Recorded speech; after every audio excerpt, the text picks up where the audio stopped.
How it feels, you're an England captain heading to a semi-final? Yeah, pretty cool, pretty awesome.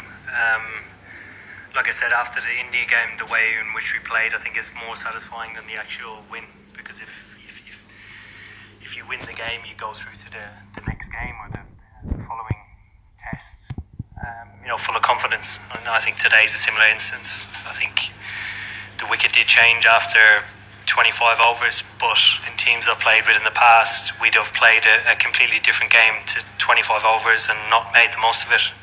Today we did, and it was probably the winning of the game.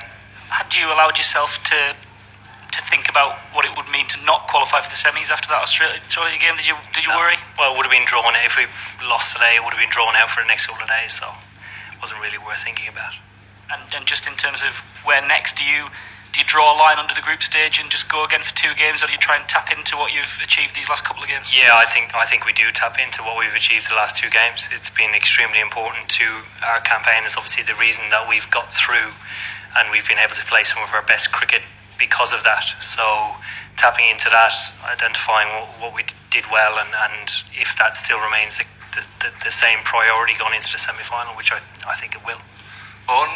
Jason Roy and Johnny Bairstow have the highest average of any ODI partnership that's had 30 innings by 15 runs, but also the highest strike rates of any ODI openers in history. How impressive is it that they're able to marry those 2 things? Because it's almost ripping up everything we know about one-day cricket, I guess. Yeah, it's brilliant to play with, really. If their average wasn't as high and it was actually down, their strike rate was still the same. The manner in which they played is the most important, because we bat all the way down. We're not asking guys to average 50 and strike it at 120. That's unrealistic. But pushing the ceiling as to what guys would normally do was part of the process in which we've gone through probably the first 2 years of the 4-year cycle. But looking at where the guys are at now, it's incredible, really, the talent that they possess and actually what they can achieve on a consistent basis.